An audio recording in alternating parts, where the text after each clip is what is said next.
नमस्कार, मैं कपिल आपका स्वागत करता हूं आपके अपने यूट्यूब चैनल क्रिएटिव एजुकेशन पे। और कल हमने पढ़ा था परसेंटेज में, आज ये परसेंटेज में डे 2 है और डे 2 में आगे देखेंगे क्वेश्चन। अगर अभी तक आपने चैनल को सब्सक्राइब नहीं किया तो चैनल को सब्सक्राइब कर लें और वीडियो को लाइक और शेयर कर दें। चलो भाई क्लास को स्टार्ट करते हैं। कल हमने कुछ क्वेश्चन किए थे और आज वहाँ से आगे देखते हैं। तो आज की क्लास का क्वेश्चन नंबर 1 है हमारा भाई कि अगर किसी आयत की लंबाई को 37.1/2% बढ़ा दें और चौड़ाई को 20% घटा दें तो क्षेत्रफल पर क्या फर्क पड़ेगा। तो देखो भाई, जब किसी आयत का क्षेत्रफल क्या होता है, आयत का क्षेत्रफल होता है भाई लंबाई गुणा चौड़ाई, लंबाई गुणा चौड़ाई, ये होता है आयत का क्षेत्रफल। अब एक बात बताओ भाई, हमें लंबाई में कितनी वृद्धि करनी है, यानी 37 सही 1/2%। तो इसे क्या लिख सकते हैं भाई, 3/8 लिख सकते हैं। क्या लिख सकते हैं, 3/8 लिख सकते हैं। यानी कहने का मतलब ये है कि भाई 8 से और इसमें 3 की वृद्धि करनी है। तो क्या होगी भाई, ये क्या है भाई, वास्तविक लेंथ है। ठीक है, ये वास्तविक है। वास्तविक लेंथ कितनी है, 8 है भाई। 8 से वृद्धि करके कितना हो गया, 3 की वृद्धि की तो कितनी होगी भाई, 11 होगी। ठीक है, अब इसकी चौड़ाई को 20% कम कर दिया गया भाई, 20% कम कर दिया। तो 20% का मतलब क्या होगा भाई, 1/5, यानी चौड़ाई को क्या कर दिया, 5 से घटा करके 4 कर दिया भाई। ठीक है, 5 से घटा करके 4 कर दिया। तो देखो, अब हमें पूछा है कि इसके जो क्षेत्रफल है, इसके क्षेत्रफल में क्या फर्क पड़ेगा। तो देखो, पहले जो क्षेत्रफल था कितना था भाई, 8/40। पहले जो क्षेत्रफल था कितना था, 8/40। पहले जो क्षेत्रफल 40 था और अब कितना हो गया भाई, 11 चौके 44। अब क्या हो गया, अब क्षेत्रफल हो गया 11 चौके 44 हो गया। तो जो क्षेत्रफल में यहाँ पर बताइए वृद्धि हुई या कमी हुई, यानी वृद्धि हुई। पहले 40 था और अब 44 है। जब 4 की वृद्धि हुई तो ये 4 की जो वृद्धि हुई है वो कितने पर हुई है, 40 पे हुई है भाई। तो 4 की वृद्धि हुई है 40 पर। जब परसेंटेज निकालेंगे तो इंटू 100, 0 से 0 कटा भाई, 4 से ही एक बार कट गया तो कितना आया, 10%। तो क्षेत्रफल में कितनी वृद्धि हुई है भाई, क्षेत्रफल में 10% की वृद्धि हुई। ठीक है भाई, नोट कीजिए। तो भाई अगला क्वेश्चन है, क्वेश्चन नंबर 2 कि चीनी की कीमत में वृद्धि 16 से 2/3% की होने की वजह से किसी परिवार की खपत 20% घट जाती है तो खर्चे में कितने प्रतिशत बदलाव होगा। तो देखो भाई, कि यानी किसी वस्तु का जो मूल्य है, मूल्य इंटू खपत इक्वल टू क्या होगा भाई, खर्चा होगा। यानी मूल्य इंटू खपत इक्वल टू खर्चा। तो जो खर्चे में भाई वृद्धि कितनी हो रही है, किसी चीज़ की कीमत में कितनी वृद्धि हो रही है, जो मूल्य है उसका 16 सही 2/3%, यानी 16 सही 2/3% का हम फ्रैक्शन क्या लिख सकते हैं भाई, 1/6 लिख सकते हैं। ठीक है भाई, 1/6 लिख सकते हैं। यानी कहने का मतलब ये है, जो वास्तविक मूल्य कितना था भाई, पहले 6 था, वास्तविक मूल्य 6 था। अगर उसमें 1 की वृद्धि कर दी जाए तो अब कितना होगा भाई, 7, यानी नया मूल्य कितना होगा, 7 होगा। अब वास्तविक 6 था और नया मूल्य 7 हो गया। अब उसकी खपत में कितने % की कमी हुई, कमी या वृद्धि, यानी 20% की कमी हो रही है भाई। 20% का मतलब हम लिखेंगे 1/5, यानी 5 से क्या हो रही भाई, 5 से घट करके और 4 हो रही है, 5 से घट करके 4 हो रही है। ठीक है, तो कुल खर्चा कितना हुआ उसका भाई, पहले जो खर्चा था उसका 30 था और अब कितना हो गया, 28 हो गया। यानी खर्चे में क्या हुई भाई, कमी हुई, और वो कमी हुई, कितना हुई कमी, यानी 2 की कमी हुई। ठीक है भाई, अब खर्चे में 2 की कमी हुई। अब हमें बताना है कि कितने प्रतिशत की कमी हुई, यानी क्या बताना है, कितने प्रतिशत की कमी हुई। तो भाई 2 की कमी हुई है, और कितने पर हुई है, 30 पर, इंटू 100 करेंगे, एक 0 से 0 काटा। ठीक है भाई, तो क्या होगा, 20/3, यानी 6 सही 2/3% की क्या होगी भाई, कमी हो गई। ये माइनस का जो चिन्ह है वो क्या दर्शा रहा है, कमी होगी। ठीक है भाई, नोट कीजिए। हाँ तो भाई अगला क्वेश्चन देखते हैं। क्वेश्चन नंबर 3, किसी सिनेमा टिकट की बिक्री 57 सही 1/60% बढ़ जाती है और टिकट का मूल्य 16 सही 2/3% बढ़ जाता है, तो उसके राजस्व में कितनी बढ़ोतरी होगी। तो देखो भाई, अब जो इसमें बिक्री में कितने परसेंट की बढ़ोतरी हो रही है भाई, 57 सही 1/7%, 57 सही 1/7%। जब 57 सही 1/7% को हम भिन्न के रूप में लिखेंगे तो क्या लिखेंगे भाई, 4/7। क्या लिखेंगे, 4/7। यानी कहने का मतलब है कि भाई जो वास्तविक मूल्य है वो 7 है, वास्तविक चीज़ है 7, और उसमें बढ़ोतरी हो रही है 4 की। ठीक है भाई, और उसके मूल्य में कितनी बढ़ोतरी हो रही है, 16 सही 2/3%। भाई इस बार दोनों में ही बढ़ोतरी हो रही है, यानी 1/6। तो देखो ये क्या होगा भाई, बिक्री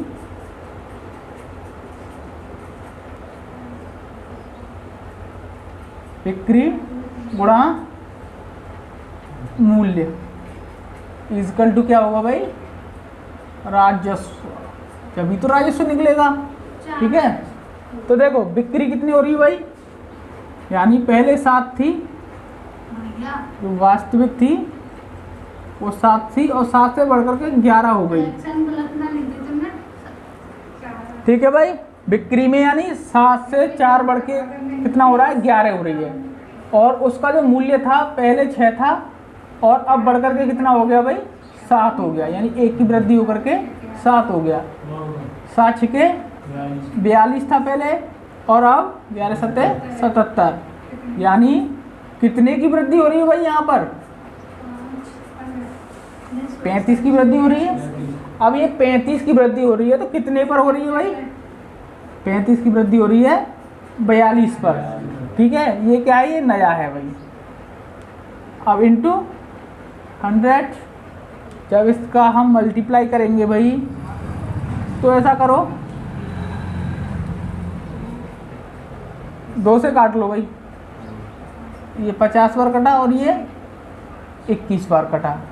ठीक है भाई, तो इसका मल्टीप्लाई करेंगे तो देखो भाई, अब इसे ऐसा करो 5 7 से काट लो, 7 से कटा भाई 5 बार, ये कटा 3 बार, तो कितना होगा भाई 250/3।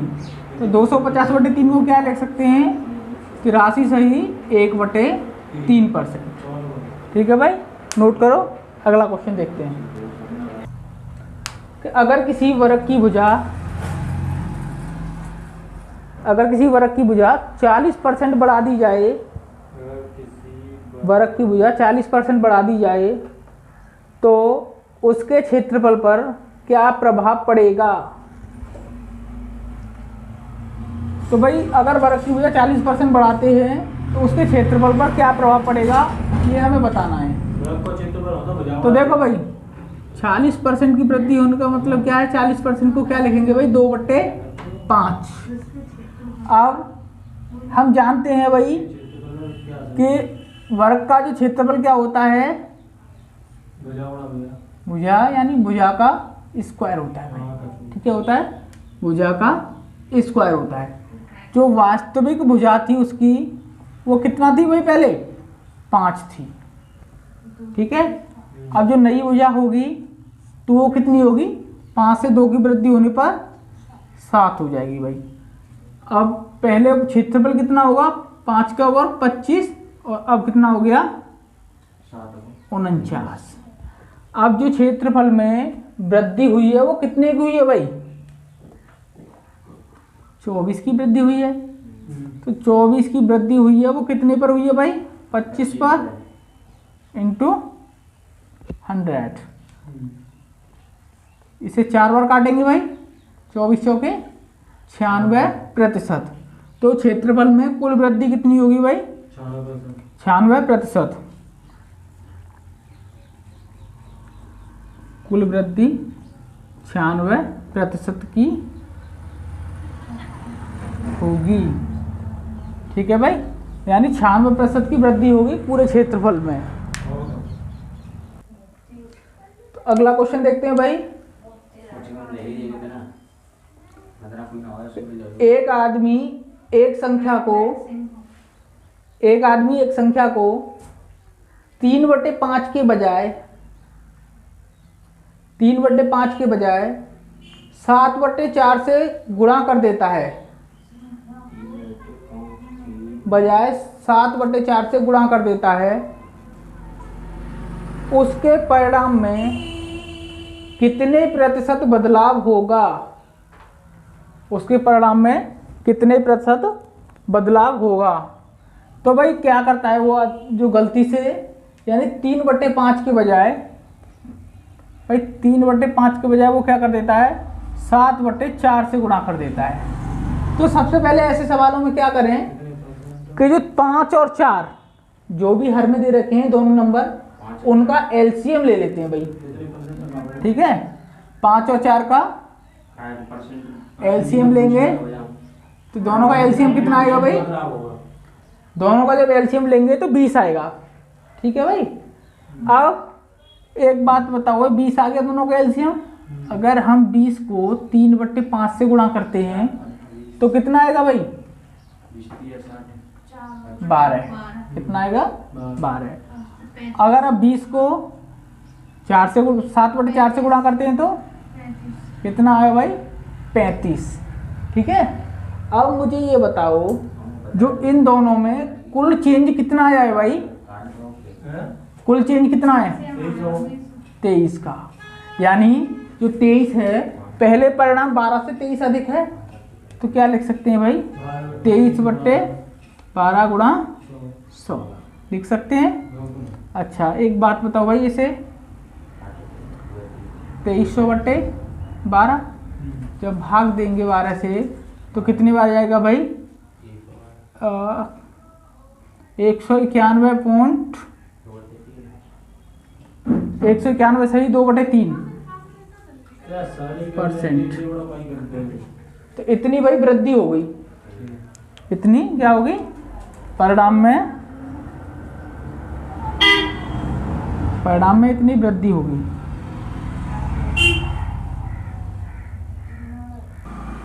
हाँ तो भाई चलो अगला क्वेश्चन है।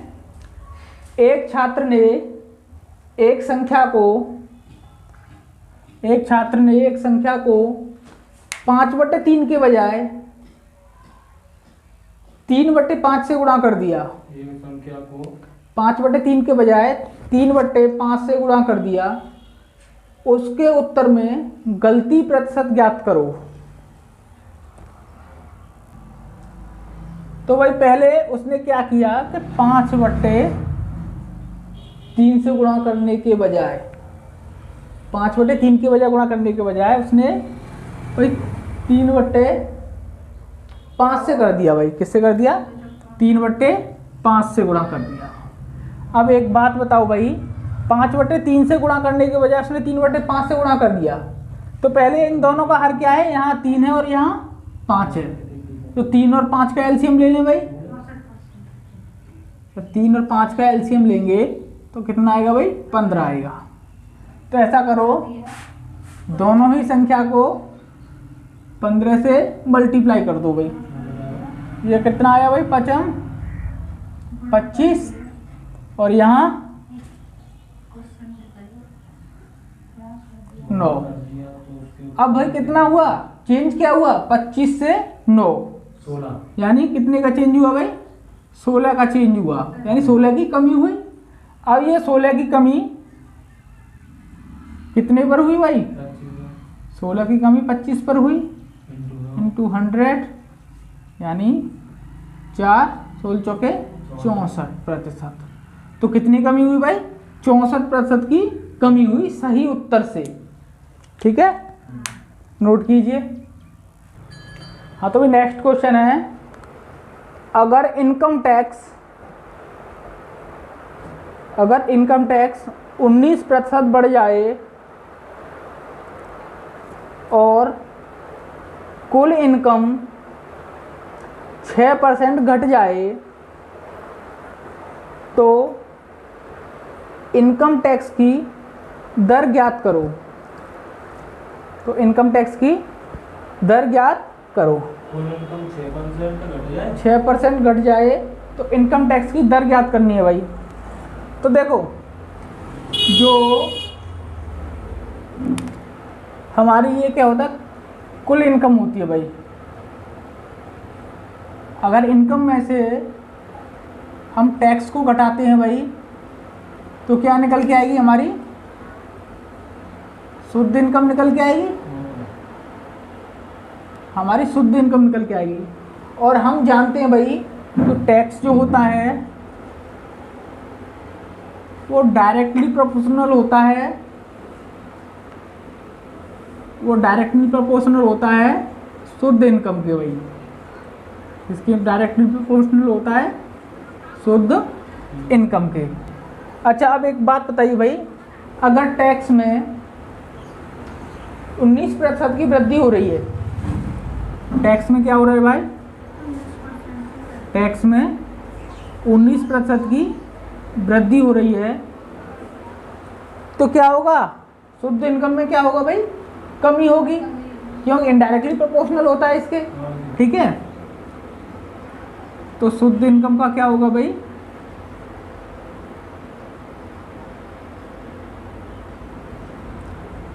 शुद्ध इनकम में भाई 6/100, यानी 6% की कमी होगी। ठीक है भाई। अब देखो, 100 से 100 काट सकते हैं भाई, काट सकते हैं नहीं? तो क्या लिख सकते हैं?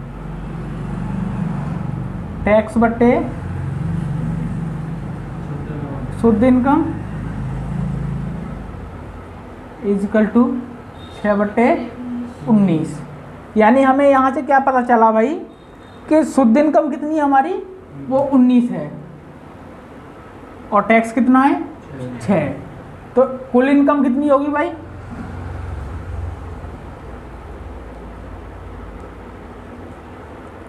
कुल इनकम होगी भाई 19 + 6, यानी 25।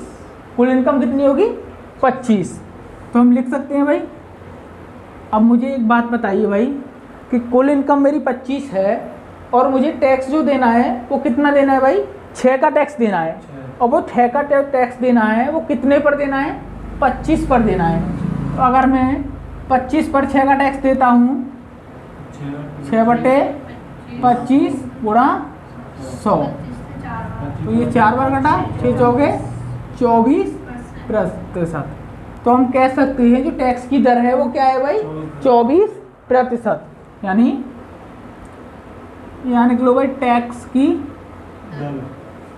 दर बराबर कितनी होगी भाई? 24%। ठीक है, नोट कीजिए।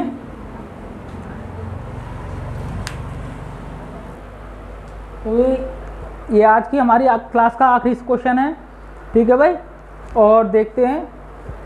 यानी अगर इनकम टैक्स 17% बढ़ जाए तो शुद्ध इनकम 3% कम हो जाती है, तो इनकम टैक्स की दर ज्ञात करो।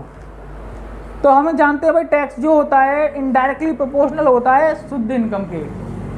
ठीक है भाई, तो जो टैक्स क्या हो रहा है यहाँ पर? 17% वृद्धि हो रही है भाई टैक्स में, 17% की वृद्धि हो रही है। और शुद्ध इनकम में क्या हो रहा है भाई?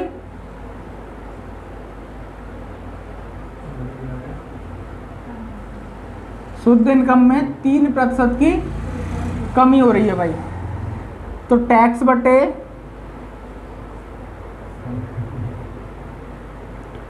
शुद्ध इनकम,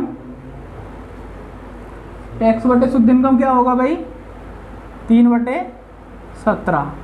यानी हम कह सकते हैं भाई कि जो शुद्ध इनकम है हमारी वो 17 है और टैक्स कितना पे करना पड़ रहा है 3, तो कुल इनकम कितनी होगी भाई 20।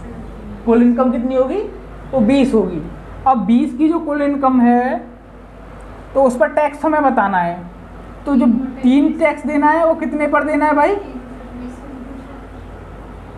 टैक्स की दर बराबर 3/20 गुणा 100।